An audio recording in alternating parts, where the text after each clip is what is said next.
and gentlemen, thank you very much. It is my colleague Maggie has kept me on a tight schedule, as we like to say, a tight schedule. So it is. In fact, I'm a minute off. I should be excoriated for that. 7:46. I'll call our panelists up. We already have Norma Drummond and Frank Cerbini. We have Ken Finger and Brian McCarthy to round out our speakers panel for the evening. A couple of announcements. We are coming towards not quite the end of the spring semester. Not quite the end of the spring semester, what I like to call the spring semester. We are going to be having some functions through June and into July. And the only real, for lack of a better word, the only dead month, and I could say this because August is my birthday, the only dead month is really August, where most people are away and it's the dog days and the weather is horrible and whatever, and it's my kind of month, you know. But and then we'll pick it up again in September.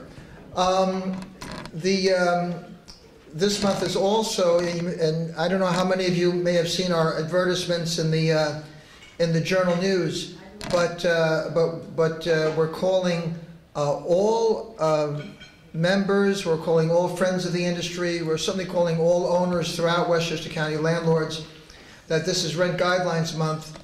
So we've been running fairly prominent ads in the journal news, really pleading with owners and allies to come out and support the industry in what is going to be a very tough rent guidelines procedure, process, and deliberation this year.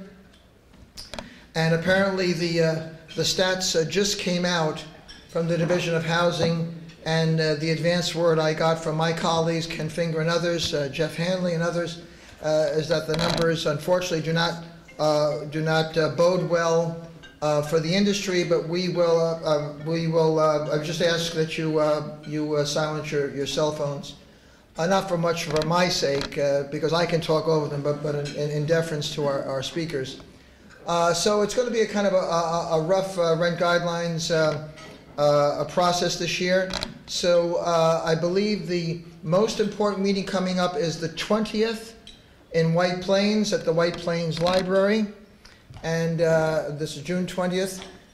So anybody interested in just coming and supporting and being in the office and clapping and booing and showing a sign of support, please contact either Jeff or me, and we'll get you on the list, and we could sure use your support. The only other event that I can think of before the summer break is on July 28th. We're having actually two other events. On June 23rd, we're having an event at Anglebrook Golf Club, and at July 28th, we're having an event at the Hudson Valley Renegades versus what was the Yankee team? The Staten Island Yankees. Staten Island Yankees, and it's a bargain. It's going to be a wonderful outing up at Fishkill, I think, up at the stadium of Fishkill, Dutchess County, and it's a bargain compared to the absolutely obscene amounts of money that one would have to spend to have maybe not so much fun at either Yankee Stadium or Citi Field. And as a Yankee fan, I have to say I fell in love with Citi Field last year and preferred far and above over Yankee Stadium. And then finally, September 26th is our golf outing, and October the 13th is our trade show, which will be here at the Crown Plaza. We're going to have our vendor showcase. It's going to be the night of our usual general membership meeting, but it's going to have a different format entirely, with a vendor showcase and some seminars and workshops. We're going to mix it up a little bit, and it should be a very interesting event. Tonight's meeting, and Jeff, I don't think there are any, you have a condo co-op meeting coming up next week. The membership meeting of the Co-op and Condo Council, the final membership meeting of that council, which we call the CCAC, is this Tuesday, June 14th, 6:30 here at the Crown Plaza. The topic is how boards of co-ops and condos to prepare and deal with major capital improvement processes. We have a tremendous panel. Details are on the sheets on your table and outside on the registration table. That's Tuesday, June 14th, 6:30 here at the Crown Plaza. We have 65 advanced reservations. It promises to be a very, very solid program. Thank you, Jeff. Tonight we're going to focus in a kind of the origin of tonight's program actually came out of a conversation I had with our president, Carmelo Emilio. Carmelo, please stand or wave, or Carmelo Emilio. And I had a conversation with him earlier this year where he thought it might be interesting kind of to dovetail in with the rent guidelines season and the rent guidelines process in June to have a program to focus a bit on the rental housing market. And of course that is a very large and somewhat amorphous subject, but I think we have 4 speakers here that can give us at least an idea both on the current picture for rental housing, both as it plays a part in the county's own response to the affordable housing lawsuit that occurred a few years ago, in which the county is obligated to build 750 units of affordable housing. Rental housing certainly is a very important part of that mix. And we have Norma Drummond, Deputy Commissioner of Housing for Westchester County, addressing that. And then we have Frank Cerbini, who is a Vice President of NHP Foundation, a not-for-profit that is devoted to rental housing, both the renovation and building of rental housing, and also as part of the overall neighborhood enhancement of urban areas. And that would include the important role that rental housing and apartments and the availability of apartments for all economic groups, especially the affordable sector, plays an important role in that. And then we have on the rent regulatory side, you can't get a real firm number from the state's own Division of Housing as to how many thousands of apartment units are under in Westchester that are under the Emergency Tenant Protection Act, which, for those of you out there who have the good fortune not to know what that is simply the state's rent regulatory law that affects a number of apartments in Westchester County that controls how much the landlord can charge the tenant year by year in leases.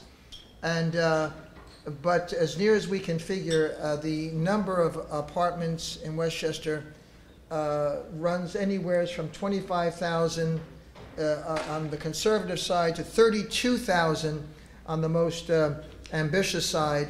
But any way you slice it, it certainly commands a large chunk of the existing rental housing, and the regulatory framework and the trials and tribulations of owners of that housing to keep that housing up for the benefits of not only the neighborhood, but obviously the tenants who inhabit those apartments. So we try to give you kind of some pieces of the overall rental picture, and we will start with a longtime colleague of mine, Norma Drummond, who, as I say, is Deputy Commissioner of Planning for Housing. And I've known Norma a long time, and as I'm fond to say of people I've known for a long time, it happens to be true in this case. The years have been kinder to Norma than they have to me. I remember Norma when I think the first time I met Norma, and this is not rehearsed, by the way.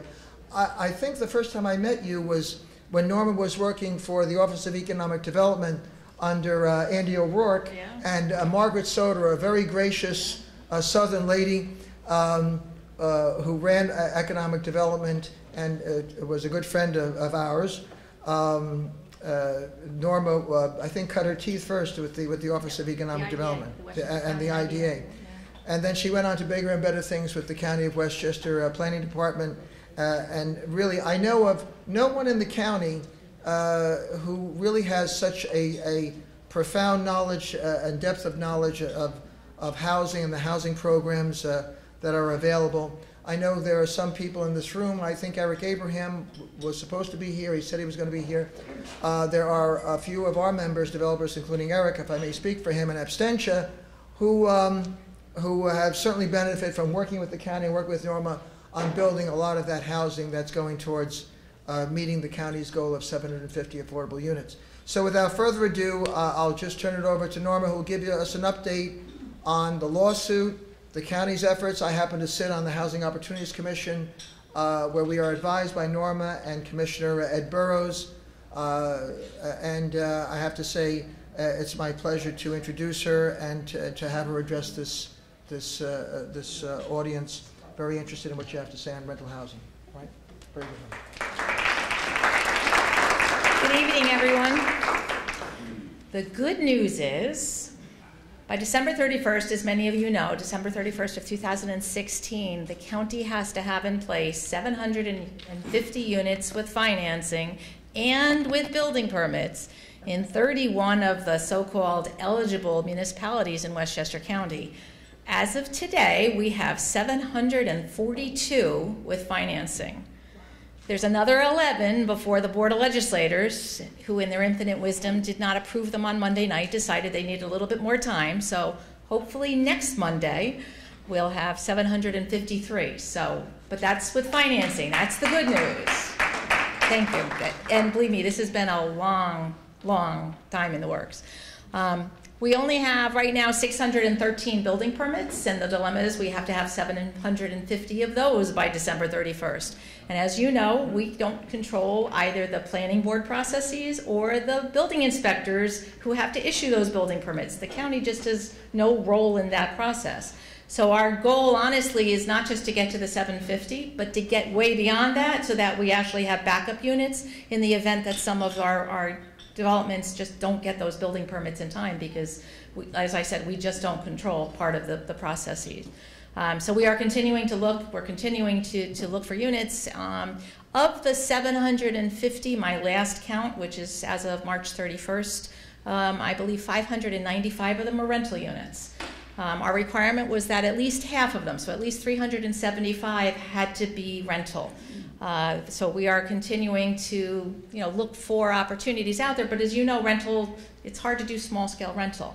So many of the rental developments that we're doing are larger scale. Not too many of them, because we could have just done 10 75-unit developments. But as you know, this is Westchester County. This county's over 300 years old. If there's a site in this county that hasn't been developed already, there's probably a reason.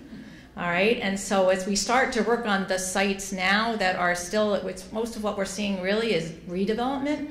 Working as Albert mentioned, Eric Abraham. Eric came to us with a site that was really underutilized with an office building on it, but a very small office building. We worked with Eric to redevelop that site for 14 townhouses and put his commercial space back in where it went into the first floor of his buildings.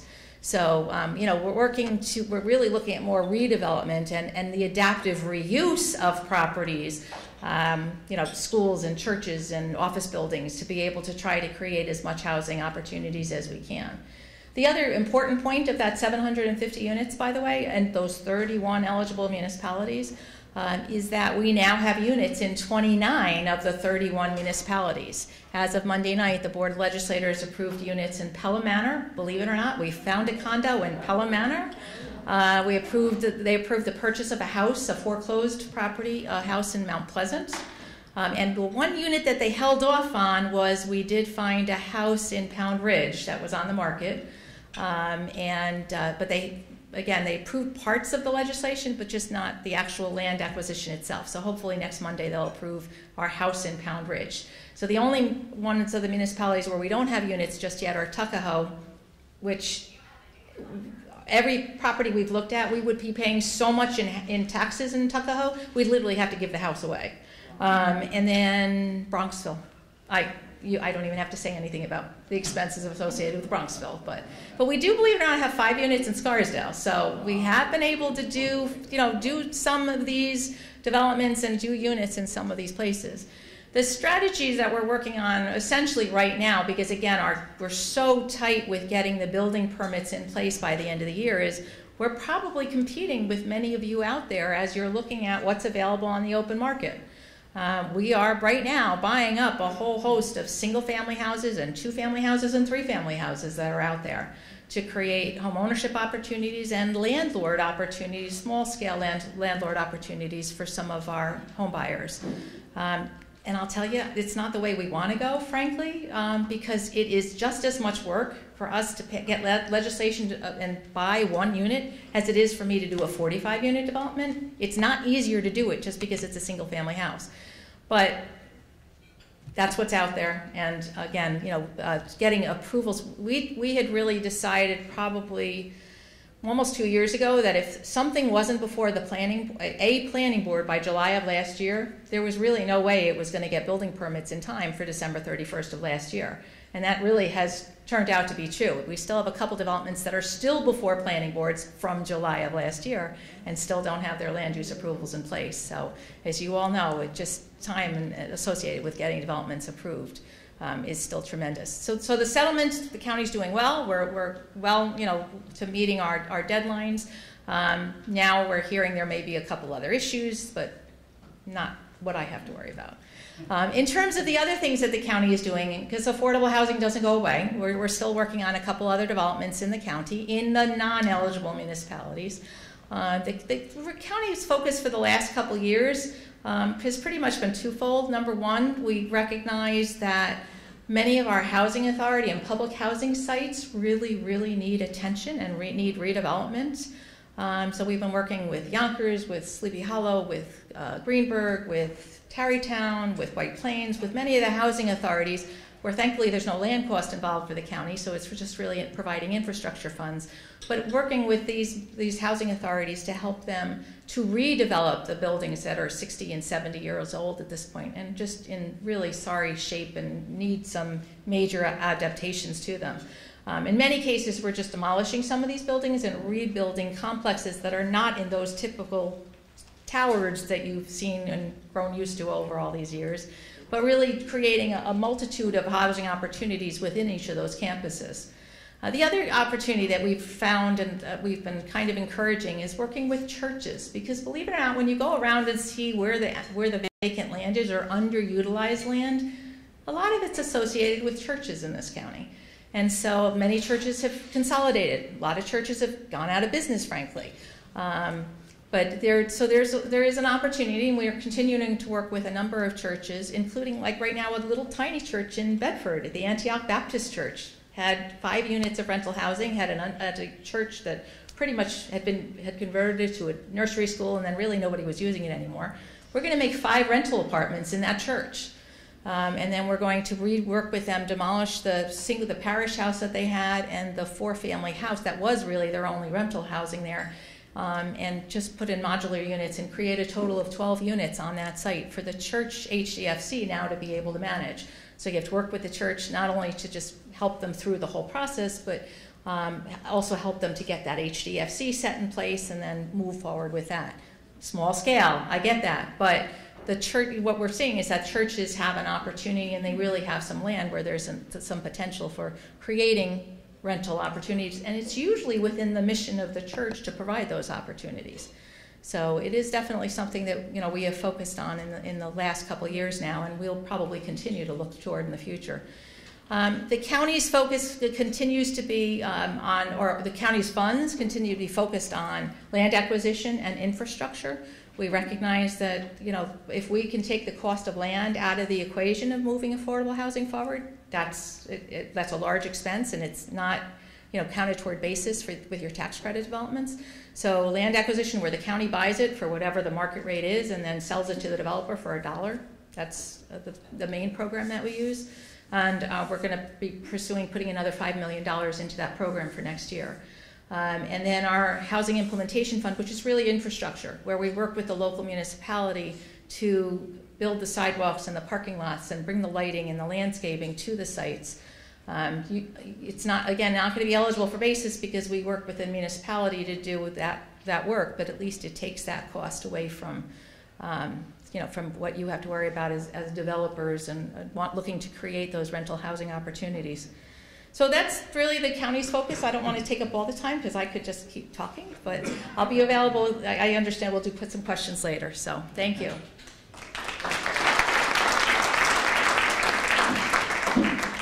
Thank you, Norma. Our next speaker, Frank Cerbini, I'm proud to say, is a new member of the Builders Institute, and Frank is a vice president of business development for the NHP Foundation. If you want to read it very quickly, and Frank didn't pay me for this plug, you go to their website, nhpfoundation.org, I believe it is. Fascinating organization. Just want to read you their mission statement because I think it says a lot about the work that they do. The NHP Foundation is a nonprofit real estate organization dedicated to preserving and creating sustainable, service-enriched multifamily housing that is both affordable to low and middle-income families and seniors and beneficial to their communities.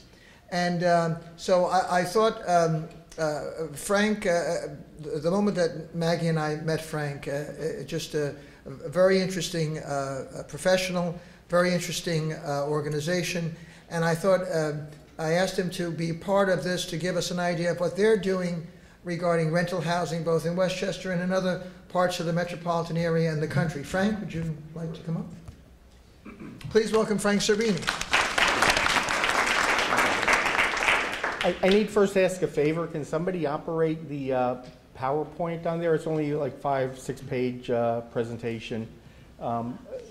Thanks again. As Albert mentioned. Mr. DeResta has degrees in mineralogy, archaeology, and PowerPoint. I don't know if he knows how to use the machine. Oh, there you go. Yeah, you just need to expand that page right there. All right. So as Albert mentioned, we're a national not-for-profit, and our mission is preservation and development of. Okay.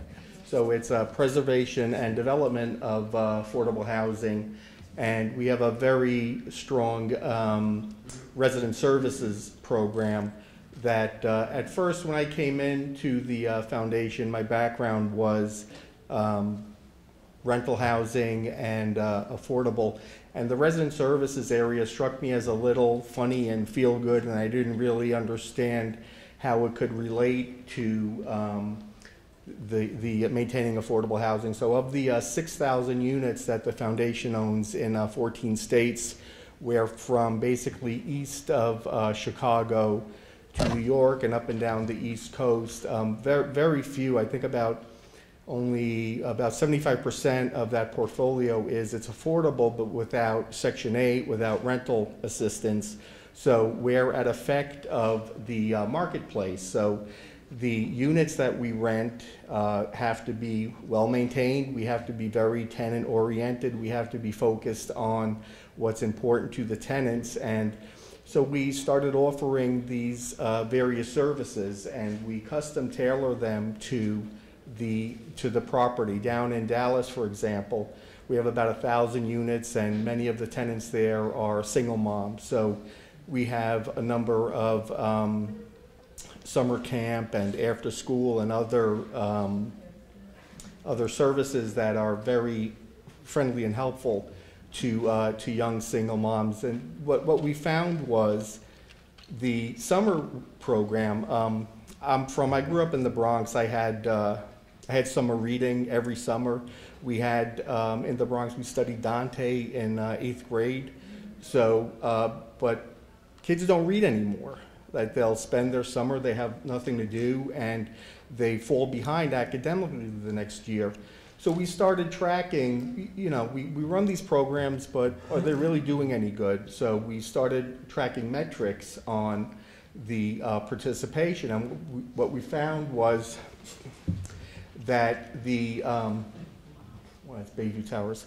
What we found was that the children who participate in the summer program gain about, on average, I think it's about 1.5 grade scores over their peers who do not spend the summer reading.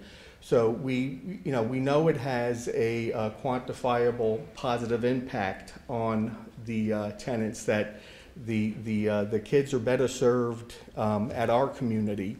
And we also found that tenants who participated in our suite of resident services program, that was in Stamford, Connecticut. If you go on Exit 8 in Stanford, the big building on your left there. That was a Section 8 property that we just finished doing a big rehabilitation on. So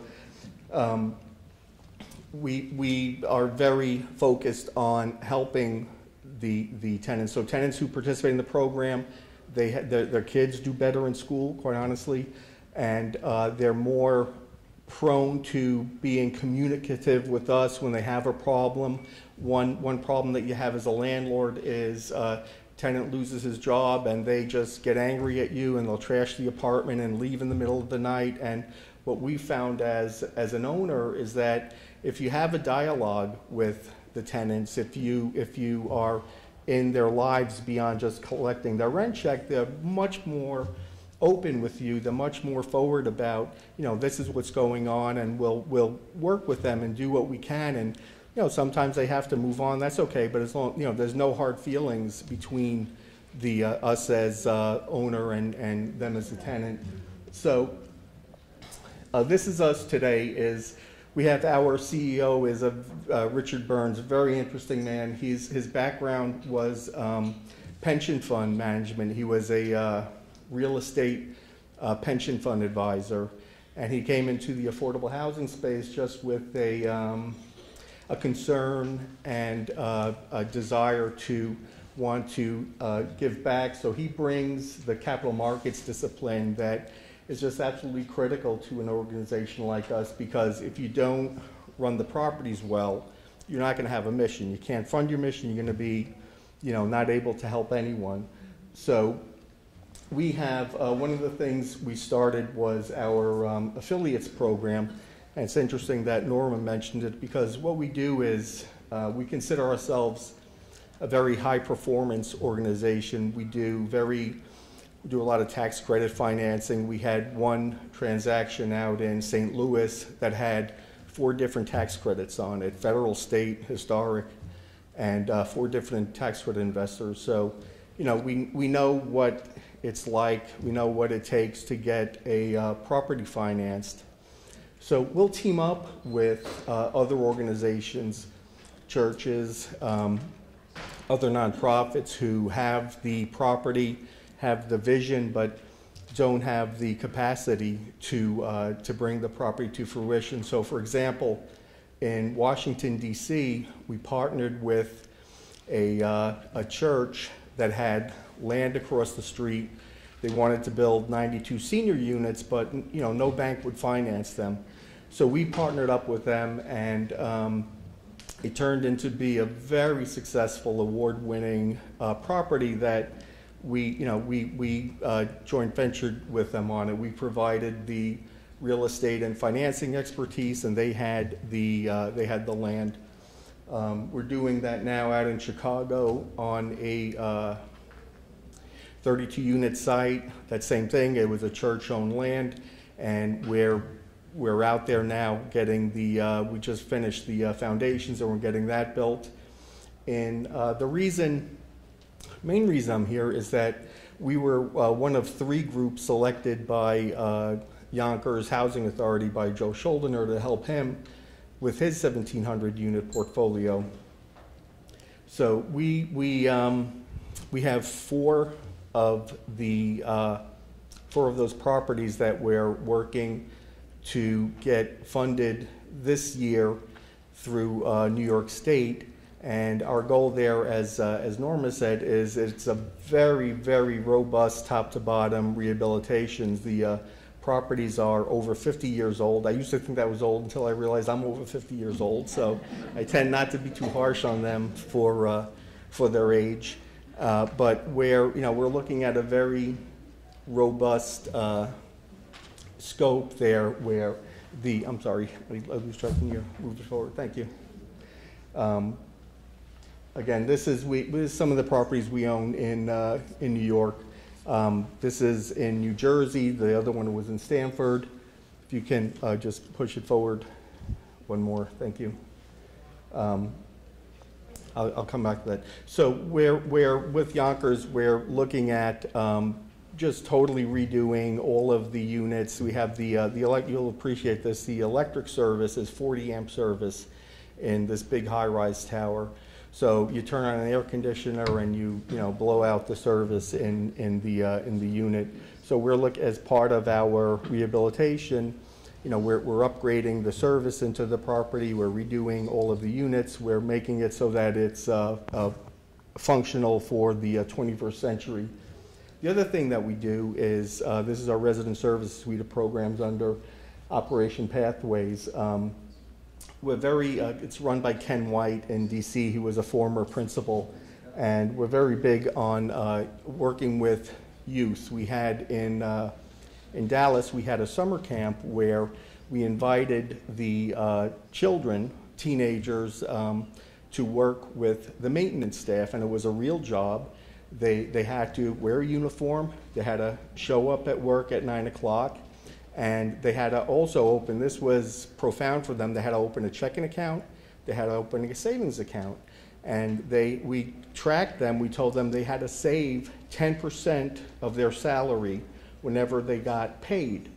So I think we had over 90% success rate with them. And so at the end of this summer, you'll have these kids who have genuine real-world experience in what it means to show up at a job, go to work a time, and know how money works, know how the real world works. I have to cut it short, so if you can just skip the next one, thanks. So this is what we're up to recently.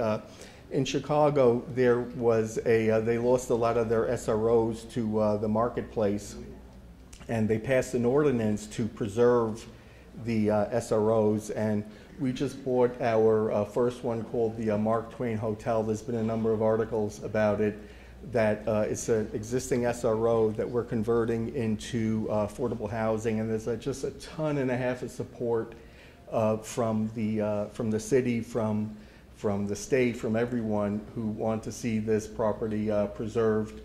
Again, as I said before, we're very active in the low-income housing tax credit space. We've done a wide variety of projects, and we're co-partners with Municipal Housing Authority of Yonkers to redevelop their 1,700 units. This, in closing, this is our property in the Bronx. It's 88 unit in Mott Haven that we just completed a major renovation on from top to bottom. This courtyard is all solid ADA accessible walkway where people can get up and down the steps without taking a chance on their lives. So we're glad to be part of this community, and we're looking forward to seeing more of you and doing more work up here. Thank you.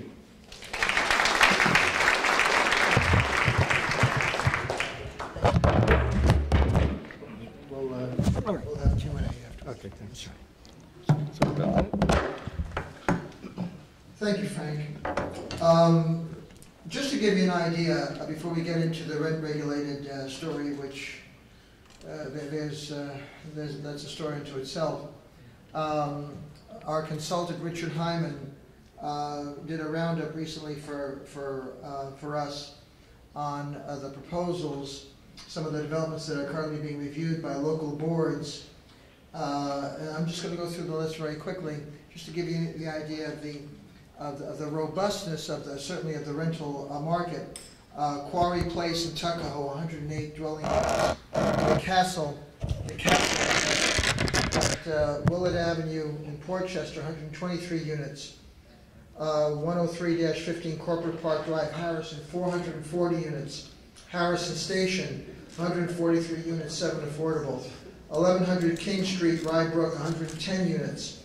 259 North Ridge Street, Rybrook, 10 units. 600 Lake Street, Harrison, 160 senior units. Playhouse Lofts, Harrison, 52 units. Bedford Road, Pleasantville, 87 senior units. Newcastle, Soda Real Estate Equities, 168 condos, and so on.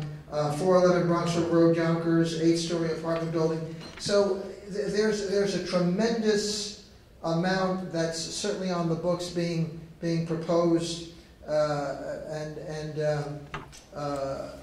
in terms of new rental housing. And not too long ago, about maybe just about maybe 3 weeks ago, Maggie Collins and I, we were part of an Urban Land Institute tour given by Arthur Collins Development, of his four buildings along the Hudson River in Yonkers, different combinations of rental, 1-bedroom, 2-bedroom, 3-bedroom.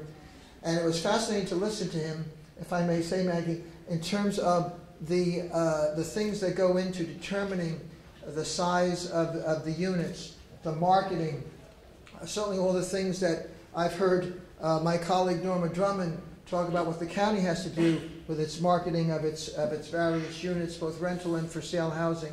So it was kind of an interesting exercise to see these buildings going up in Yonkers, for instance, in this case, this tour, and all the planning that goes into what kind of rentals, how big, and the rent to be charged on these various units. And that's all the new stuff. All the new stuff is not subject to ETPA, the Emergency Tenant Protection Act.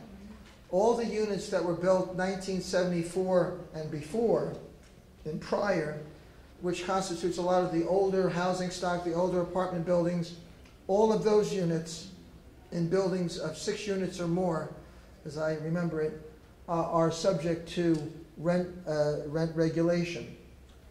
So we have our last 2 speakers to give you an idea of the sheer, unadulterated agita that owners have to deal with in maintaining these units under a very, very burdensome and strict and fairly unyielding regulatory framework. I don't know how they do it, but anyway.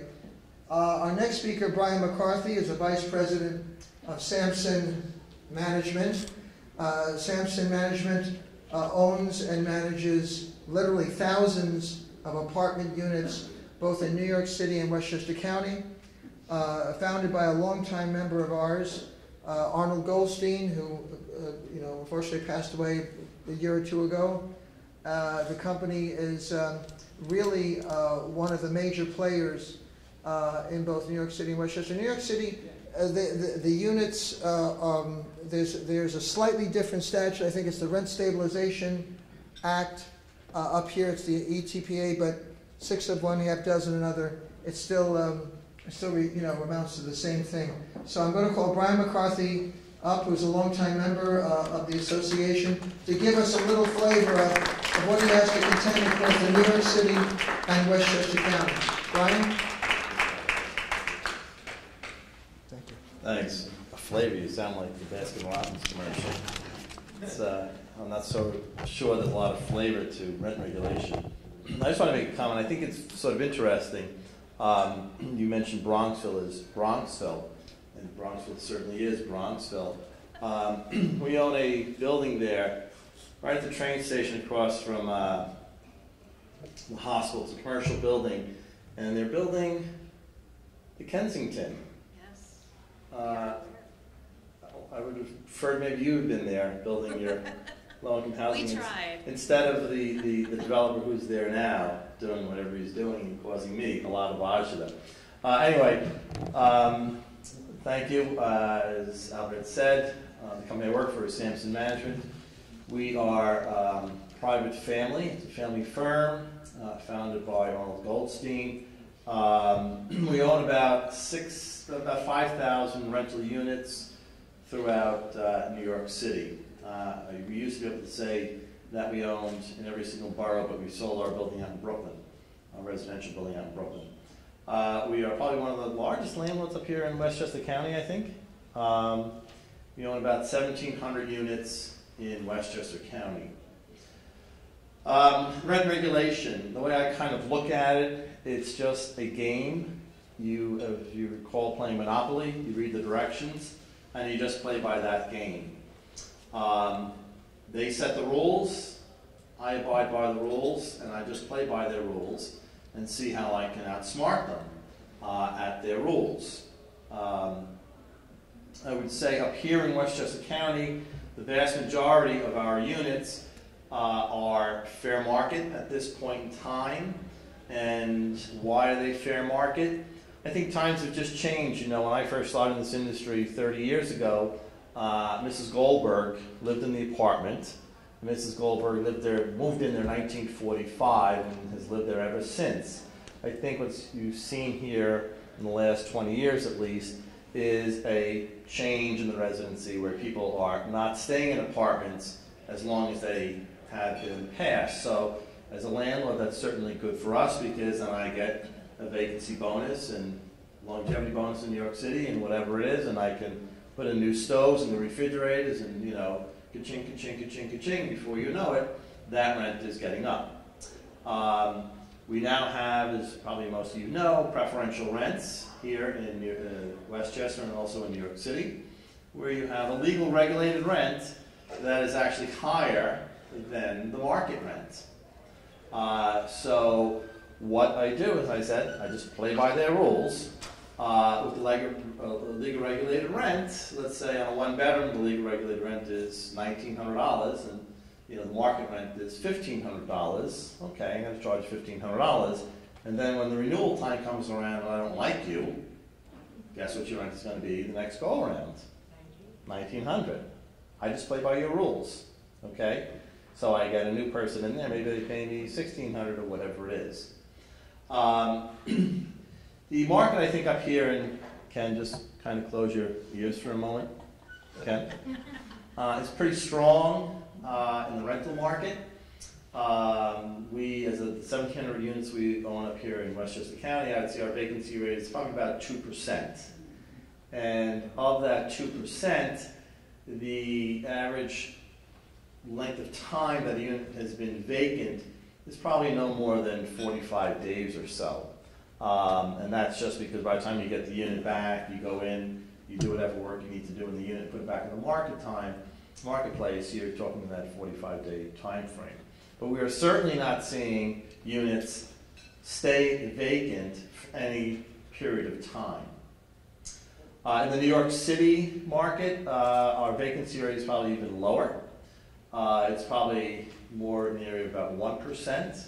It's a very, very different market in New York City, and it actually varies where you are in New York City. Our properties in Manhattan are very, very strong. We have rents in the area of $7,000 to $8,000. I'm not really sure how and why people pay that much, but I'm certainly glad to take their money. If they want to pay us $8,000 because it pays my meal tickets and my kids' education, so you can certainly throw your money my way, I'll take it. We have properties out in Staten Island. We have probably about 500 units out in Staten Island. And that market is very different than the New York market. Units tend to stay on the market a little longer. One thing I have found out in Staten Island, and you don't really need a passport to get out there. It's not really a place you want to go, but it's all right. Who moves out to Staten Island, or who lives on Staten Island? Is anybody from Staten Island? Are you from Staten Island? No? Not yet. Not yet? Staten Island is, who lives on Staten Island, but people that grew up in Staten Island? I don't know. So that's our rental market there. You know, it's not like you're living in Westchester County and wake up one morning and say, honey, you want to move to Staten Island? No. We're staying up here in Westchester County. So the market is very different there. There are not a lot of high-rise units there. The one building we do own, we own actually 5 buildings out there. I'm told, I've not really verified this, but we own the second tallest structure on the eastern seaboard. I'm not really sure how that works, but we have a building out there that's about 20 stories, and you can see it's sticking up there out in Staten Island as you're flying through LaGuardia Airport. But those units, the rents don't really go as high or increase as well as in the Manhattan markets or the Queens market. Queens is hot. Queens is very, very hot. We cannot keep these apartments, if we had more units in Queens, we'd be very, very happy. But as rent regulation goes, you just have to really play by their game. whatever their rules are. And I think, you know, when the guidelines come out in Westchester County, Ken has whispered in my ear that they're going to be 3 and 5. I think, Ken? At least. At least. You know, even if they come out with a 0, okay, so what? It's a year, okay? Even if they came out with 0, was it in Westchester County they came out with 0? 3 years ago. 3 years ago, 0, 0? I cannot tell you the number of people, it was 0, 0, took a 1-year lease renewal. God bless them. You know, take the 1 year. It doesn't really matter to me. If you come with the 0, it doesn't really matter. You know, I'm in this for the long haul. You know, it's just going to come around. And, you know, you look at your expenses, you manage your expenses a little bit. You know, you make sure that you're operating the properties efficiently. I would say that we have certainly, as most of you should have, if you haven't, we converted to gas. We've had a very warm winter. Gas is a lot cheaper than, you know, 4 oil, or New York City used to use 6, but you can't use that. In White Plains, you can't use 6 anymore. But, you know, your expenses have come down, and that really goes right down to your bottom line. So, you know, what do I look at in a property? I'm looking at the bottom line. That's really what we're looking at. You know, my rents are my rents. Yeah, I'm going to try and bump them up. I try and control our expenses. We try and figure out where we can control those expenses. Because what happens? The income minus your expenses equals what? That bottom line, and that's what you're putting into your pocket at the end of the day. But as Albert says, you know, it's a lot of paperwork. I've seen a tremendous increase in paperwork in this industry over the last 30 years. But I guess that's good for the employment because, you know, I have to hire more people to do all this paperwork. But what am I going to do? Ken Nielsen was saying we're lamenting on the ETPA rider. How many tenants have read that rider? Have you even read the whole rider? No. I haven't even read the whole rider. It's 11 pages long. You got to put it in there. You want me to put it in there? God bless. I'll put it in there. It doesn't really matter to me. So I guess, you know, in just summing it up on this cruel world, I kind of look at it as a challenge. You know, again, just show me the rules, let me read the instructions, and I'm going to play by your rules. Because at the end of the day, my goal is to put money into my pocket. How I get there, you know, I don't do anything illegal. I won't do anything illegal. But, you know, that's the challenge for us. And I think it's actually quite interesting, quite a good challenge. So, I mean, I do hope that Ken does do well on the guidelines. But even if we don't get good guidelines this year, you know what? We'll deal with it. So that's my little saga on rent regulation.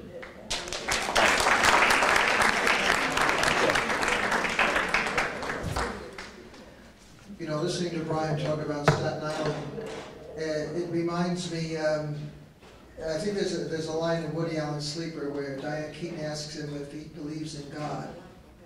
And Woody Allen says, I believe there's a cosmic intelligence in the universe, with the exception of certain parts of Staten Island. It's either Staten Island or New Jersey, I can't remember. If anyone can tell me how Staten Island became part of New York State as opposed to New Jersey, let me know. And if you get it, you'll get a hearty hand clasp from our former president and chairman, Mr. Nilsson.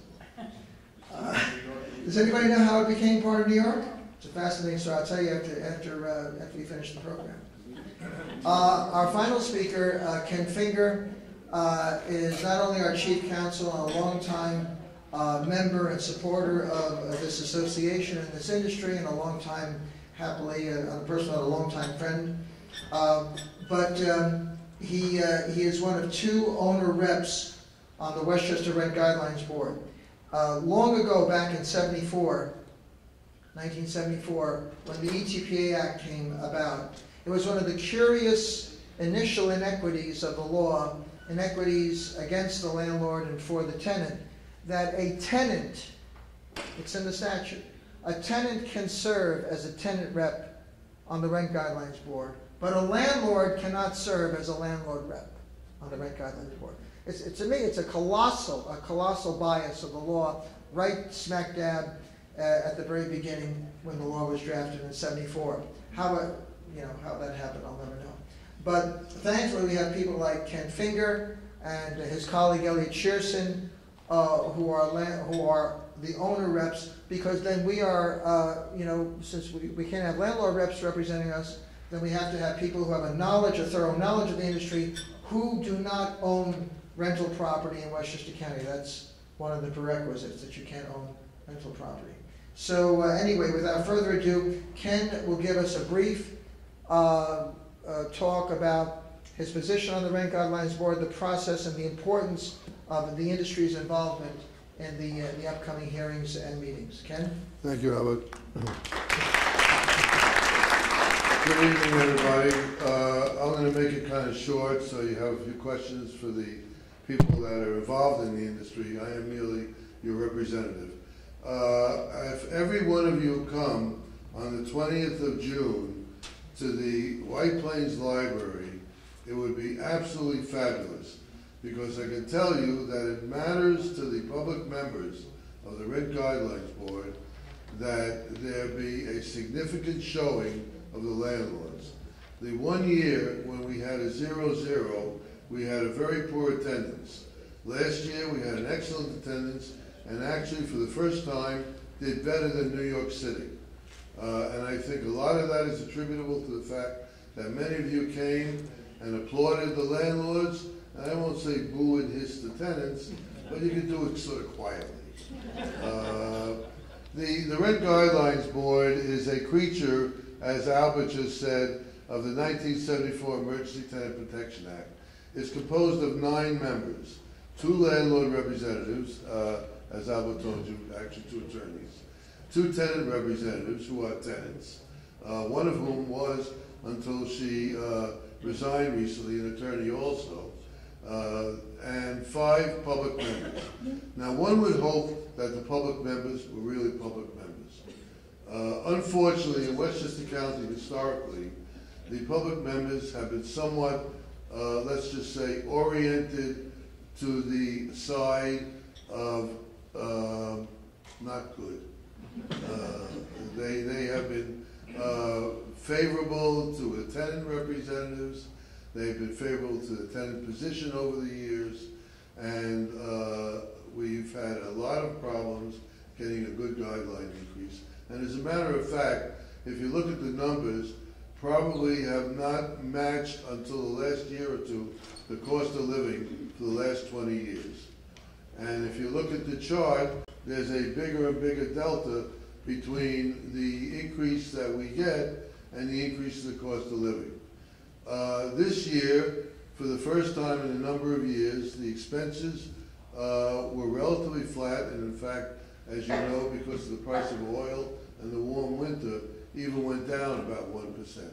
Income went up. But interestingly, when you look at the average increase in rents over the past 4 years, the increase from last year was 3.09%. The increase in each of the prior 3 years was greater than that number.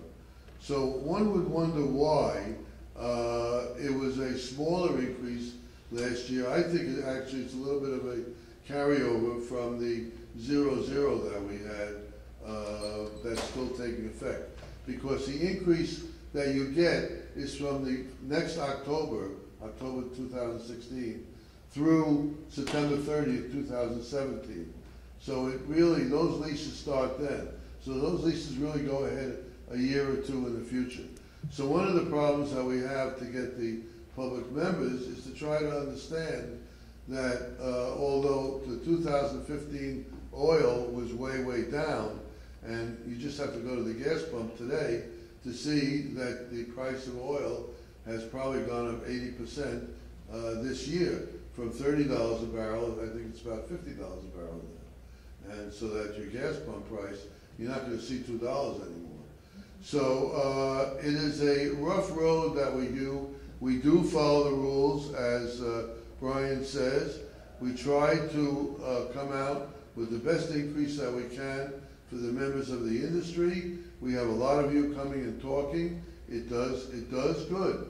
They do listen. The public members, even those that are oriented towards the tenants, will listen to what you have to say. And they will look around the audience, and they'll look at the signs, and they'll take heed of the applause, and they will pay attention and hopefully give us a reasonable result. More than that, I think I'm going to let it go now. Albert, and so that you have some questions for anyone on the panel, including myself. Thank you. Very good.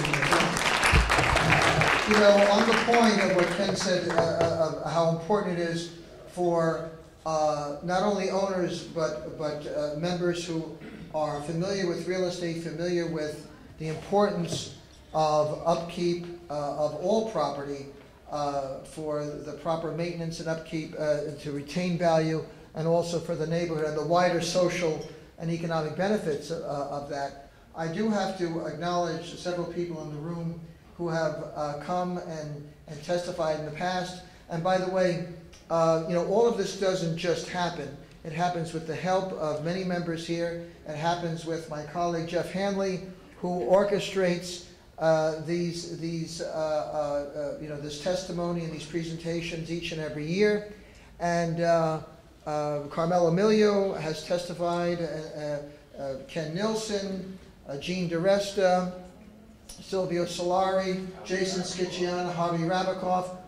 So many of you really bring your personal knowledge and experience to instruct and educate the board, which is very important. And as Ken said, they do listen.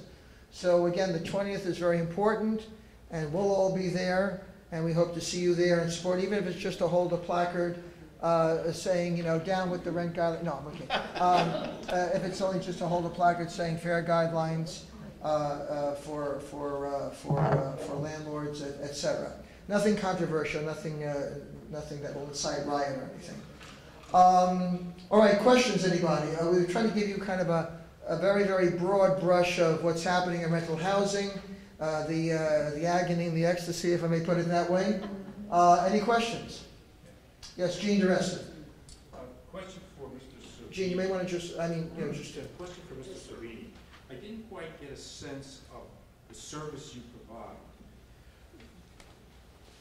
Yeah, I think I hurried through that a little, but there's a suite of services. There's financial literacy, there's health and wellness, there's adult education. So it's a question of what's needed at the particular property. Do we have programming space for it?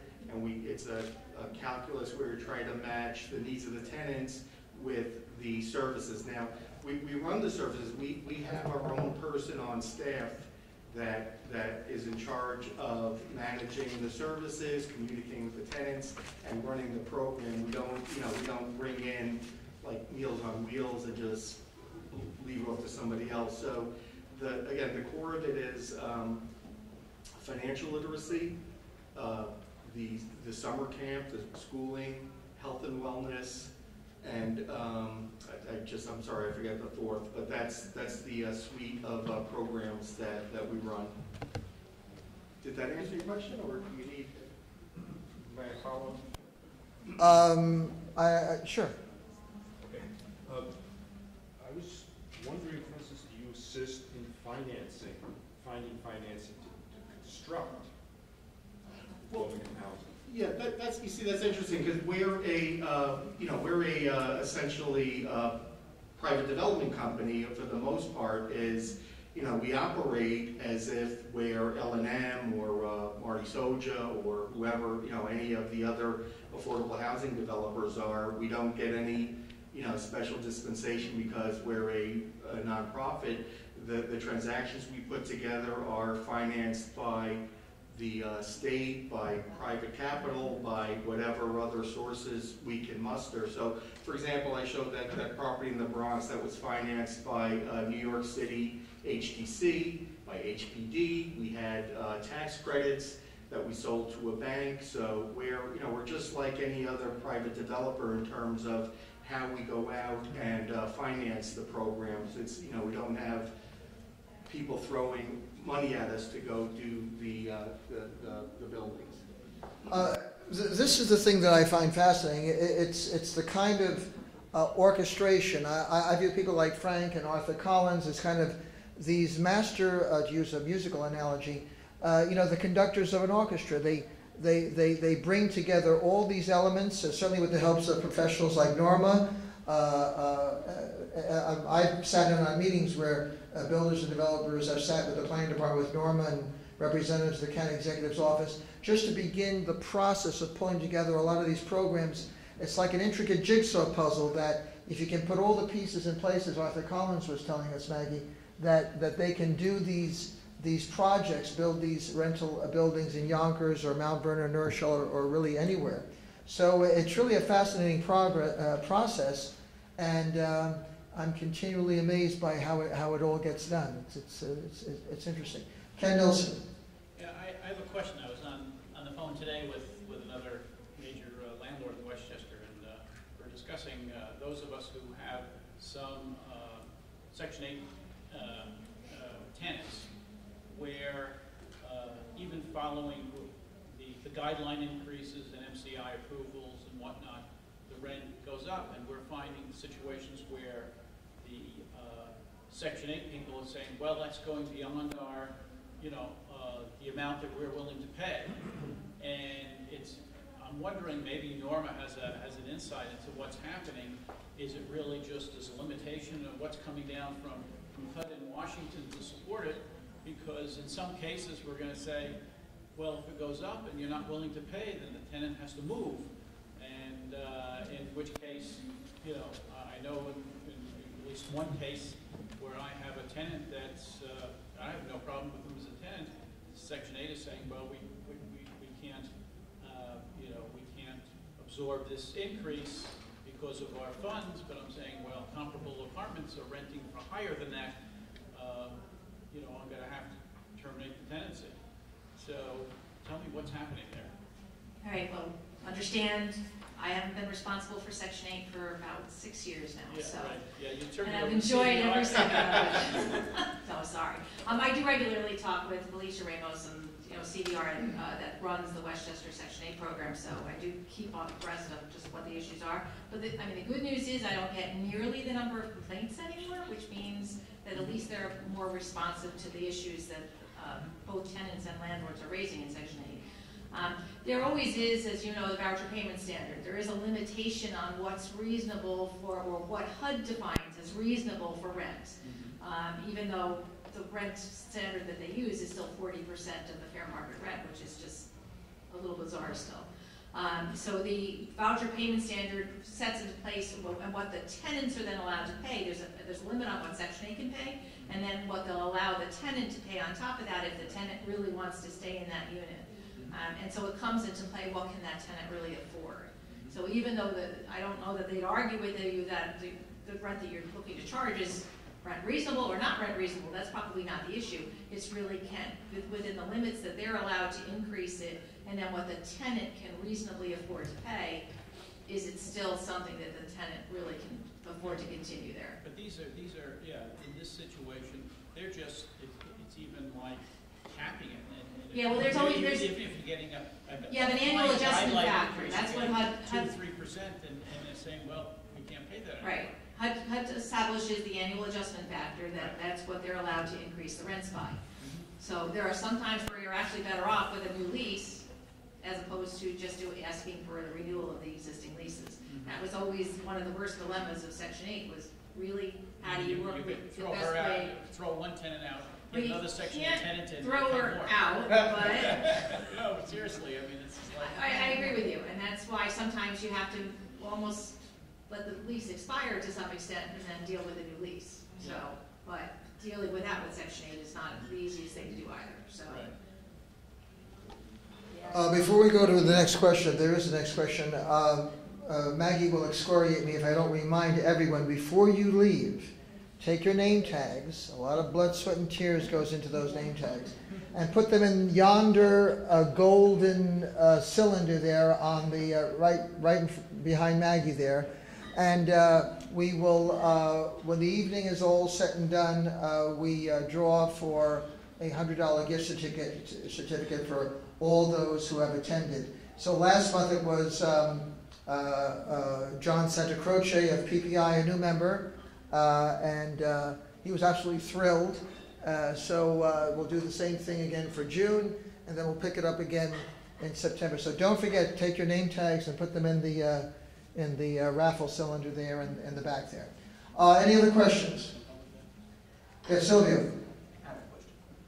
With all the rental housing coming on the market, and we're getting so many more new tenants coming in versus new homeowners, I'm sure there's going to be pressure on the state legislature to increase that year from 1974 to 2016. What's the possibility? You mean that would be regulated? Regulated. It happened before. It happened before. I think I can answer that. I would say that to quote a line, well, to paraphrase a line of Peter Ustinov's in Topkapi, ETPA is a carbuncle on the behind of all the state legislators. It is a boil that they wish would go away. And so I don't see them, in all honesty, they've got enough trouble up there. Even the governor, I don't think, with his hate for this industry, would not want to, compound the problem for his Democratic colleagues as well as the Republican side by extending the coverage beyond 19. I see it as politically untenable from almost every standpoint. So I think when you go up to Albany as often as I have, and I say this regrettably because, after you come back from Albany, you want to jump in the bathtub and soak for about 5 hours, But the thing is, it's something that really nobody wants to deal with, including the ones in the New York metropolitan area who have to deal with it. So I certainly don't see it extended beyond the original, 1974. Unless my colleagues have any other opinions to the contrary. Well, I think what they did recently is I don't think they're going to change it from 74 to another date. They're just making it harder and harder and harder to deregulate units. You were able to deregulate a unit if upon vacancy it became if the legal regulated rent was 2,500. 2000. It was 2,000, and then right. It was 2,000. It was never indexed. I couldn't figure that out. That's all right. Then it went up to 2,500. Now they changed the regulation, which says the tenant in occupancy prior had to pay 2,500. So now you have somebody in there where the legal regulated rent is 3,000, but the tenant in occupancy prior, and we have a building that will never come out, or very hard to come out of stabilization this way, where that tenant did not pay 2,500. Okay. And they're regulated at $3,000. They're just going to play, I think, those games. They're going to another tack they're using, I think, is with this TPU, the Tenant Protection Unit. They don't do that in Westchester. Oh yeah, oh yeah. Well, we've had 4 cases with TPU, and again, as I said, it's just a game of Monopoly. I've read the directions. Bring it on. I welcome TPU because you will not find one of our units improperly deregulated. It's just, that's what they're going to be doing to lessen those units getting out of stabilization as time goes forward. That's just my opinion. By the way, the TPU, the Tenant Protection Unit, our association is part of the lawsuit along with New York City with RSA, challenging the governor's abuse of power, circumventing the state legislature, and forming this tenant protection unit, which is really like a goon squad that is really going around harassing owners for previously approved actions, like whether it be an MCI or whatever. So it all becomes a very sordid business. We are party to the lawsuit in solidarity with the owners in New York City, and we are making progress with the lawsuit. It hasn't been dismissed as the state would like it to be dismissed. The governor has his own attorneys, I'm sure, involved, and would like to see the case thrown out because it's a direct challenge to his authority to circumvent the Division of Housing and create his own, League of Brown Shirts to harass the harass. I don't use that term lightly. This is a real harassment unit of strictly of the governor's creation. Okay, one other announcement. For all of you, no more questions, I'm sorry, that's old business now, by now. Staten Island became part of New York City because they decided back in, I think, 1875 or 1880, New York and New Jersey decided to have an America's Cup race around Staten Island where New York would field one ship and New Jersey the other, and whoever circumnavigated the island first won the island. And I think New Jersey's crew either got lost or a hole was sprung in the ship, it sank, something happened, and New York successfully circumnavigated Staten Island, and that is how Staten Island became part of New York State. So I guess since I'm the only one who got the answer, Mr. Nilsson was giving me a hearty hand clasp. And, but anyway, I hope, well, we're coming up on 8:45. I do want to get, Norma has a long... Can we give it back? Can we give it back? Albert, I do have one question that would be... You know, I call Mr. Nilsson next, second only to the Dos Equis most interesting man in the world. I can't deny Mr. Nilsson as the second most interesting man in the world. He has another question. Mr. Nilsson, go ahead. And that it has to do with... enunciate, please, stand. Okay. And, the last question, you have the mic. Okay. Make it a question, not a statement, please. No. The question has to do with the deregulation of apartments. What Brian was talking about before about that to be deregulated has to be above the threshold for the previous tenants also. Now, but I know there was a case, but I thought it wasn't resolved. Has it been resolved that that's the rule now, or is it still subject to litigation and regarding the threshold for decontrol? Not only the threshold, but also whether it applies to the previous tenant. I think the litigation is over. Answer it, because I think we just lost half the... What's it called, the case? It was the Altman case. Altman case, yes. Altman case, and it went to the appellate division at least, and they're the ones that upheld the ruling that Brian talked about. I think actually in the last regulatory cycle, though, they also incorporated it within that cycle too. So as far as I'm concerned, and I think as far as DHCR is concerned, that's the law. So we still have to, in spite of the fact that beyond the threshold, we still have to wait a give year. them the whole. It works for the next tenant. Yeah. It works for the next tenant, not the tenant that you're hiring after the vacancy, but the next tenant after that. So we have to still follow all the rules of rent regulation until you get to that second tenant. All right.